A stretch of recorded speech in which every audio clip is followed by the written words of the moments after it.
저는 에가미 나미오 교수의 기마민족국 가정보광 조설에 대해서는 부정적이지만 그의 이론이 저에게 어떤 영감을 준 것만큼은 부정하기 어렵습니다. 또한 백제를 연구하고 있는 한국의 학자들에게 그의 이론이 아직까지도 적지 않은 영향을 주고 있는 것 또한 여러 책을 읽다 보면 느껴집니다. 이도학 씨가 쓰신 살아있는 백제사도 저에게 큰 도움이 되었습니다. 책은 두껍지만 그만큼 상세하게 설명되어 있어 오히려 읽기 편했습니다.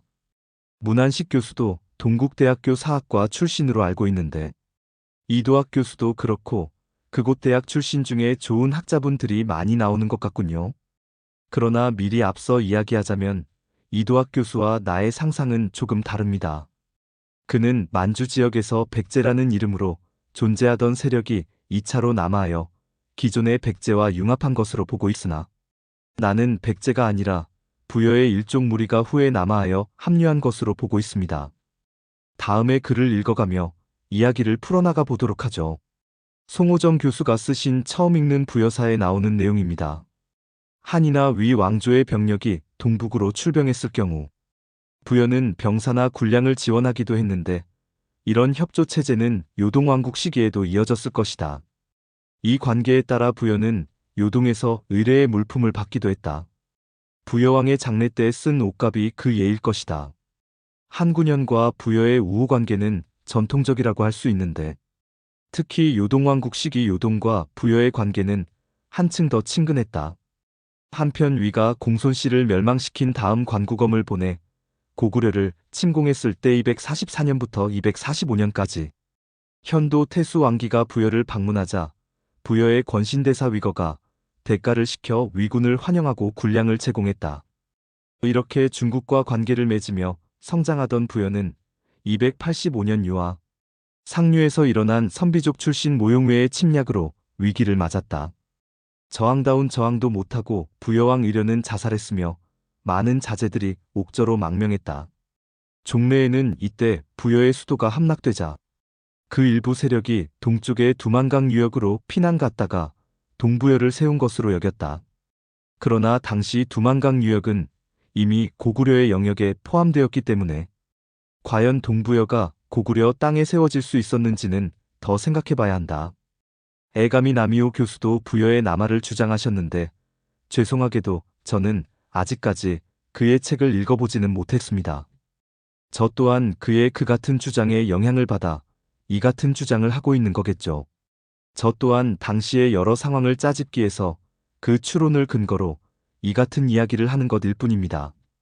저는 진수의 삼국지 위서 동의전 부여조를 참고하여 당시의 국제 정세를 상상해 보았습니다. 지금부터는 주로 삼국지 위서 동의전을 인용하겠습니다. 부여는 원래 현도군에 속한다. 한나라 말 공손도가 발해 이남 지역의 세력을 확장하여 이족들을 위험으로 굴복시켰고 부여왕 울구태는 다시 요동군에 복속되었다.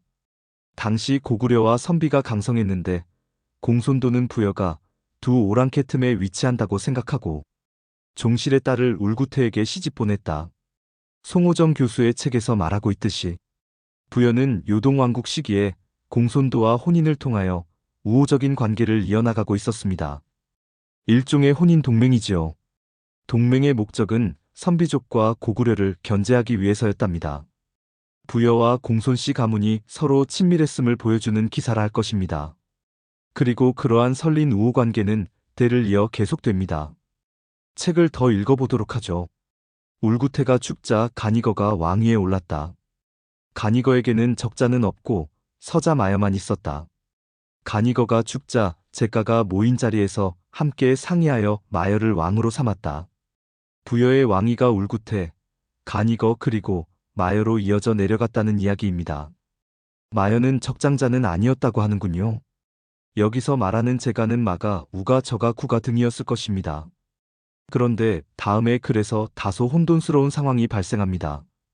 우가의 형의 아들로 위거라고 불리는 사람이 있었는데 그는 대사의 자리에 있으면서 재물을 경시하고 베풀기를 좋아했으므로 나라 안 사람들은 모두 그에 의지했다. 그는 해마다 경성까지 사자를 보내 공물을 헌상했다. 전시 연간 유주자사 관구검이 고구려를 칠 때 현도 태수 왕기를 부여로 파견했다. 위거는 대가를 교회로 보내 영접하고 군량미를 제공했다. 막내 숙부 우가가 딴 마음을 품고 있었으므로 위거는 막내 숙부와 그 자식을 죽이고 재산을 몰수했으며 사자를 파견하여 몰수한 재산을 장부에 기록해 관으로 보냈다.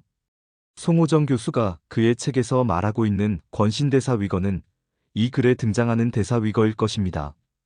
그가 권신이라고 한 것은 당시 위거의 권세가 왕권을 위협할 정도였을 것이라는 뜻이었겠죠. 사실 재물을 경시하고 사람에게 베풀기를 좋아했다는 구절은 역모의 시작으로도 볼 수 있는 대목입니다. 대개 왕권 교체에 정당성을 부여하기 위해 써넣는 구절이지요.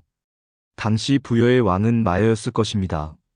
그런데 유주자사라는 매우 높은 직책의 사람이 방문했음에도 그와 상대하여 군량미를 제공한 것이 부여왕 마여가 아니라 대사 위거라는 점은 주목해 볼 부분입니다. 현도군이 됐건 요동군이 됐건 군의 태수 아래에 있는 부여왕이 태수보다도 윗사람인 자사의 방문에 직접 영접하지 않은 것은 외교적 결례였을 것입니다.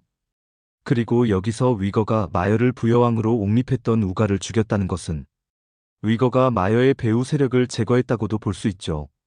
즉 부여의 권신 위거가 부여의 국왕이었던 마여를 퇴위시키고자 시도하고 있는 것입니다.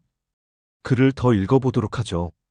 옛날 부여의 풍속에는 장마와 가뭄이 조화를 이루지 못하여 오곡이 익지 않을 때에 그 허물을 왕에게 돌려 어떤 때는 자리에서 물러나 다른 사람으로 대체해야 한다고 하고 어떤 때는 죽여야 한다고 말한다.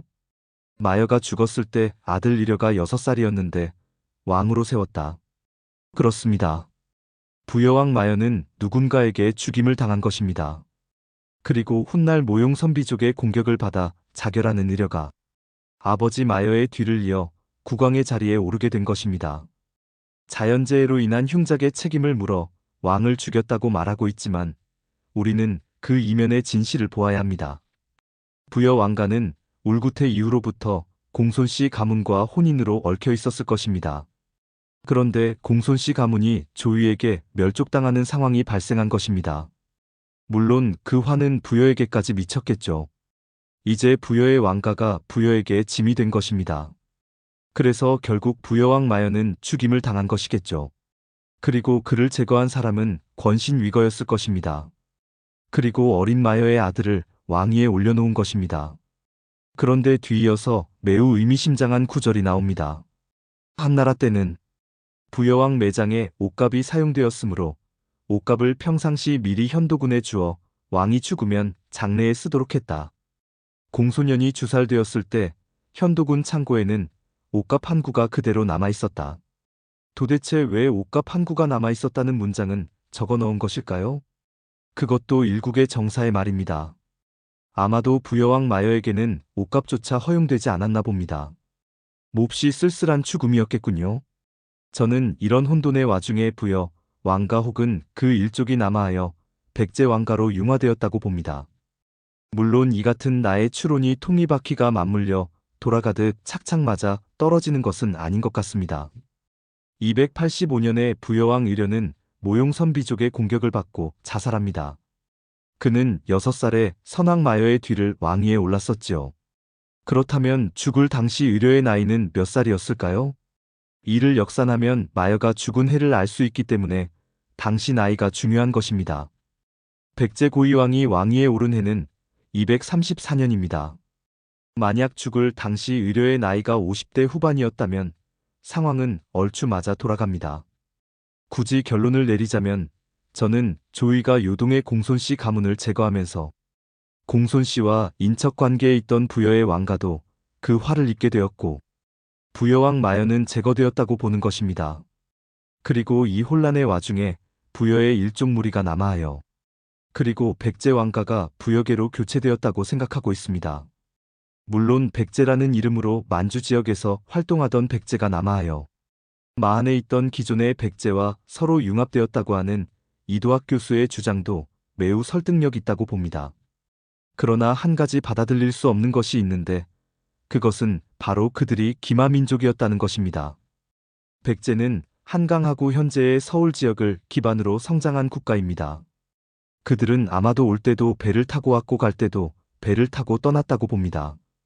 결코 기마전술에 능한 유목민들이 보이는 행태는 아니지요. 오히려 해양민족 국가라고 보는 것이 더 타당하지 않을까요?